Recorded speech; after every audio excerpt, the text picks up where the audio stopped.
अंगठा दाबला की लगेच पाण्याची धार वर आली। एका चरवीमध्ये पाणी घेतलं आणि रुक्मिणी जवळ पिण्याकरता पाणी दिलं। आता शास्त्र असं सांगतं, पतिव्रता असणाऱ्या माता माऊल्यांनी सगळे असणाऱ्या काही काही मर्यादा आहेत आपल्या जीवनात, कारण आपण लग्न पाहायला लागलो ना। पतिव्रता असणाऱ्या माऊल्यांनी आपल्या मालकाच्या आधी काही खायचं,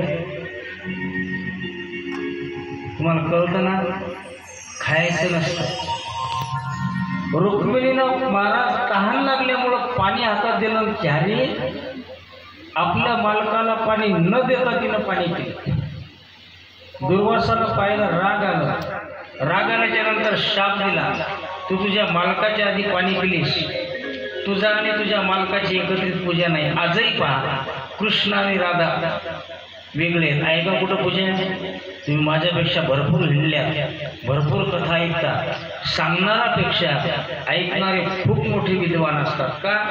सांगणारा एकच ग्रंथ सांगू शकतो, पण ऐकणाऱ्यांना अनेक ऐकलेले असतात। त्याच्यामुळे तुम्ही कल्पना करा, राधेची आणि कृष्णाची सोबत पूजा आहे। दुसरी अजून एक महत्त्वाचा मुद्दा सांगतो, रुक्मिणी आणि पंढरदीश पांडुरंग परमात्म्याची मूर्ती आपल्या मंदिरात आहे, थोडी आहे जवळ आहे, पण पंढरपुरात जर गेलं तर एका इकडे रुक्मिणी आहे, एका इकडे, कारण तोच शाप आहे। पुंडलिकाच्या भावार्था गोकुळी उनी झाला येता, आता तिथं तुकाराम महाराजांना वेगळं कारण सांगितलं, पण आपल्या मालकाच्या आधी पाणी पिली। कोण कोण म्हणलं? शेषाबाई, रुक्मिणी, रुक्मिणी मालकाच्या आधी। तर किती वर्षाचा वियोग झाला? 11 वर्ष।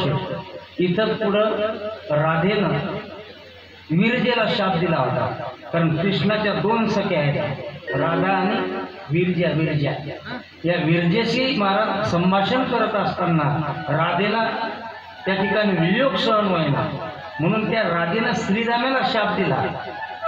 आतमध्ये जाऊ दे ना। श्रीरामाने विचार केला, माझं काय चुकलं? मला सांगितलेलं काम मी केलं, मी सेवादारी सेवक आहे, मी गेटवरचा वॉचमॅन आहे, मला मालकानं सांगितलं तसं ऐकावं लागलं। माझा काहीही कसूर नसताना मला राधेनं शाप का दिला? तो शंकाचूर दैत्य जो आहे ना, तो हा श्रीराम आहे। राधेच्या शापामुळे तो कोण झाला? शंकाचूर झाला। आता ती मुका बसला का? तिनं राधेला शाप दिला, जसा मला शाप दिला म्हणजे तुला एक 10 मिनिटं सुद्धा कृष्णाशिवाय चैन पडणार। तिने सांगितलं 10 मिनिटं? अरे त्रुट युगा येताम पश्यताम, डोळ्याची पापणी खाली वर होण्याकरता जेवढा वेळ लागते ना, हा म्हणजे माझ्याकरता एका युगासारखा वाटतो, इतका सुद्धा मला वेळ सहन होत नाही। त्याने शाप दिला, तुझी आणि कन्हैयाची 11 वर्षापर्यंत विरह राहणार, वियोग होणार, त्या ठिकाणी तुला प्राप्त होणार नाही। ही एकमेकाची शापाशापी पुढं गोड कथा येतात, पण इतका वेळ आपल्याकडे नाही। आज आपल्याला कथेची सांगता बघायची आहे, म्हणून पुढे बघू महाराज। नेमका लग्न सोहळा, विवाह म्हणजे काय, याच्यापासून आपल्याला कळलं पाहिजे की नवरदेव कोणता आहे, त्याचं कार्य काय, नवरी कोणाला म्हटलं। आत्मा हा परमात्माचा आहे, आत्मा आणि ईश्वराचा ऐक्य करून परमात्म्याशी कनेक्टेड राहणं, ही एक असणारी एक प्रकारचा काय विवाहाचे। विवाहाचे अनेक प्रकार आहेत आणि सांगता येतील, आसुरी विवाह वेगळा, म्हणजे वेगवेगळे प्रकार आहेत ना। पण केवळ महाराज मौज मजा करण्याकरता किंवा शारीरिक सुख घेण्याकरता विवाह सांगितला नाही, प्रजेची उत्पत्ती आणि महाराज त्याच्यातून सुसंस्कार असणारी संतती निर्माण करणं याचं नाव। चला पुढे विवाह आहे। आता आणखीन लग्न आहेत दादा, भरपूर काळ आहे, सांगत बसलो ना या विवाहावर तर आपल्याला आपले पूर्ण 3 तास याच्यामध्ये सुद्धा जाऊ शकतात, इतके बारकावे याच्यात आहेत। कुठं सावध केलं, कुठं सासू सासऱ्याची सेवा करायला सांगितली, कुठं आपल्यावर जबाबदारी टाकली, पण आपण मंगलाष्टक म्हणताना कोण ध्यानावर असते हो? नाही नाही, याला आधीच गुदगुल्या होतात। आता विनोदानं जर सांगत गेलो तर भरपूर ते बी माझ्याकडे म्हणजे मटेरियल नाही असा भाग नाही, भांडवल माझ्याकडे आहे, पण ते भांडवल वापरून कोणाचं भलं झालं नाही गड्या, त्याच्यामुळे ते काही वापरत नाही। त्या दिवशी बोलता बोलता बोलले तर आमचे संजय महाराज रोज हसतो, चला आनंद आहे की नाही? आहे आपल्याकडे मसाला गावरान भरपूर आहे, फक्त आपण वापरत नाही।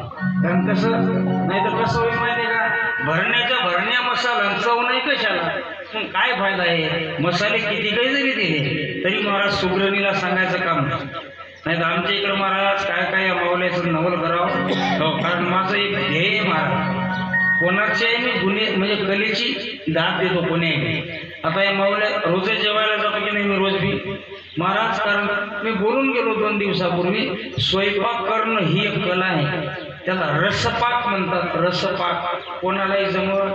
आता जवळजवळ बरेच गावं हिंडतो ना मी महाराष्ट्रात, बराच हिंडतो का नाही, पण आमच्या भागातली स्वयंपाक करणाऱ्या त्या 4-5 माऊले असतात. काहीला दिसत नाही, काहीला सुचत नाही, काहीला ऐकू येत नाही, ते म्हणजे घरातून काढून दिलेल्या सगळ्या माताने. आणि मग महाराज त्याच्यात चपाती नाही, त्याचा चपाटा असतो, चपाटा असा. हो महाराज, का कारण त्याला मजबूर असल्यामुळं काम करावं लागतं. पण खरंच काय याच्या हातामध्ये कला आहे महाराज. मी विचारलं म्हणलं का हो हे काय म्हणजे स्वयंपाकाचं कार्य करणारे म्हणजे याच्यावर उमर खेळून आणले किंवा कुठून ढान घेऊन आणले का? म्हणले नाही बाबा, त्या मायामागा म्हणले आमचंच काम आहे. म्हणले बाबा आम्ही देवीची कायकी मंडळी. म्हणलं वा, आनंद आहे बाबा खरंच तुमच्या हातामध्ये. कारण ज्याच्या त्याच्या कलेला दाद दिली पाहिजे बाबा, हा माझा एक स्वभाव आहे की नाही. सुंदर बनवता गड्या हो, चला ती एक कला आहे. मला सांगायचं तात्पर्य असं आहे महाराज, या ठिकाणी अनेक असणाऱ्या कथा आपल्याला इथं पाहता येते. रुक्मिणी स्वयंवराची आपण कथा बघितली, त्या कथेतून त्याच्यामधून आपल्याला काय करायचं, काय घ्यायचं, काय करायचं. कारण मंगलाष्टक ऐकत असताना त्याच्यामध्ये कुठं जबाबदाऱ्या सांगितल्या, कुठं महाराज आपल्याला उपदेश केला, कुठं आपल्याला सेवा करायला सांगितली, जगत असताना जीवन कसं जगायचं हे सगळं या लग्नातून काळच्या जिक्त नाही. याचं आपण लग्न बघितलं, त्याच्यातून या सगळ्या गोष्टीचं ज्ञान आपल्याला अवश्य प्राप्त होते. पण ते इतका वेळच नाही आपल्याकडं त्याचं बारकाईने चिंतन कराय. सांगितलं तर तुम्हाला भलताच हरी आहे की नाही ऐकण्याचा.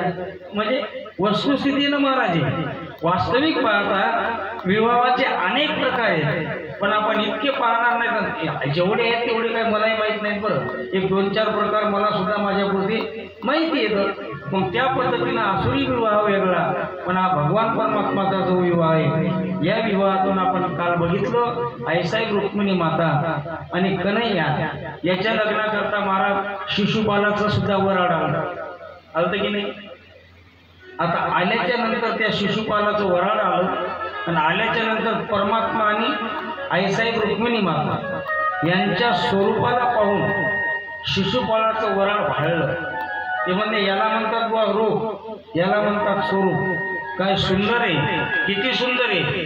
त्या परमात्म्याचं वर्णन करताना मी नेहमी सांगत असतो, तुम्ही आम्ही ऐकणार जरा विचार करा आपल्या सौंदर्याचा.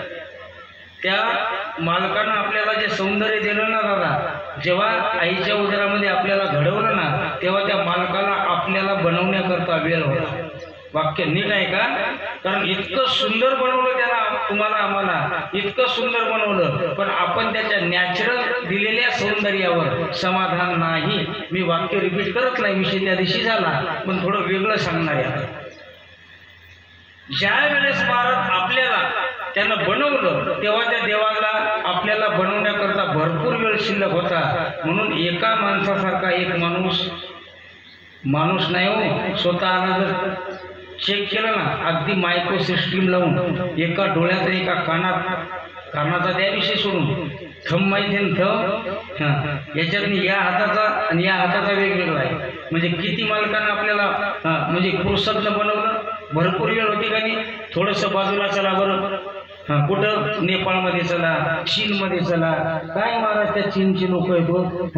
देव काय कटाळा होता का काय माहित महाराज त्याच्यावर नाही का. एवढी टोपरे घालून तिथंच ना झेरॉक्स कॉपी झेरॉक्स. महाराज तुम्ही पाहणं त्याचं एवढी गाल टोपरे, ते उलू मिची डोळे. पण महाराज आमच्या कॉलेजची एक मुलगी होती महाराज, मी नाही शिकलो पण क्लासमेट होती. आता ती चांगली शिकली, पदवीधर झाली आणि गेली आपली नेपाळमध्ये सहज. आणि त्या चीनच्या असणाऱ्या त्या हिरो सोबत तिनं फोटो काढला. आता आहे ना महाराज जाहिरातीचं युग आहे, चांगली गोष्ट आहे. फोटो काढला खाली त्या फेसबुकला टाकलं, चीनच्या हिरो सोबत फोटो. आता मी पहिलाच आगाऊ महाराज, मी तुम्हाला सांगितलं ना, मी खाली कमेंट केलं म्हणलं माय त्याचे डोळे तर उघडू दे दिली जाईल. त्याचे मिची डोळे महाराज. काय तिथंच कारण काय आहे का सौंदर्य. म्हणजे एकंदरीत ज्यावेळेस त्यांना घडवलं तेव्हा माझ्या मालकाकडे इतका वेळ नव्हता. तुम्ही कुठेही पहा, नेपाळ चला, केनिया चला, आफ्रिकेत चला, आपल्यासारखे माणसं बनवलेले आहेत का? मग एवढा मोठा अनमोल किमतीचा नरदी आपल्याला त्या मालकानं दिला की नाही? अवलय कशाला? आपल्या मालकानं जर आपल्याला नाकात घालण्याकरता एखादी नथ आणली तर 50 घरी जाते बाई माय, तुमच्या जवळनं, तुमच्या वायनं, तुमच्या नाही का, किती ठिकाणी जाते. मला एक म्हणायचं गड्या हो, त्यानं एक नथ आणली तर 50 खेप तुम्ही त्याचं नाव घेता की नाही बाबू? बरोबर घेता की नाही माया? हो तुम्ही नाही घेत वाटतं, है की नाही? आमच्या इकडे घेतात बा. हो काय माना हलू हलू महाराज नाव घेतात बा. अरे मी नाव नाही घेत, मी उखाणी घेत नाही, फक्त सांगतो आहे का. मला सांगा, तुम्हाला जर एक साधारण नथ नाकामध्ये आणली तर तुम्ही मालकाचं 50 वेळा नाव घेता. ज्या मालकानं तुम्हाला नाक दिलं, ज्या मालकानं तुम्हाला नाक दिलं त्याचं खरंच नाव घेता का तुम्ही? आणि त्यानं नाक नसतं दिलं तर ते नथ काय अशी गळ्यात अडकली?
सुंदर त्या ठिकाणी म्हटल्याच्या नंतर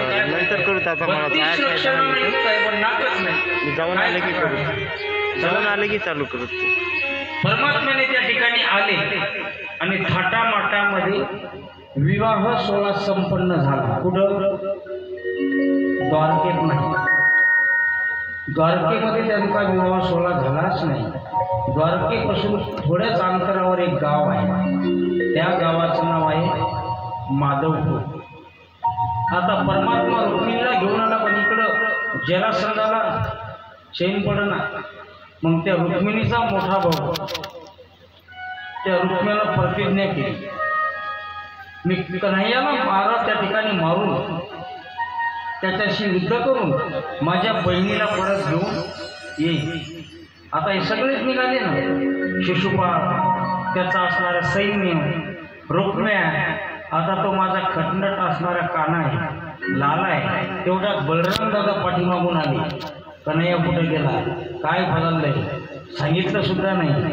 मग महाराज बलराम दादांनी सुद्धा सैन्य घेऊन त्या ठिकाणी त्यांचं आले आणि महाराज रुक्मिणीचा असणारा भाऊ रुक्मिणीचा रुक्म्या, आता याने काय केलं, शिशुपालाला आपली बहीण द्यायची कबूल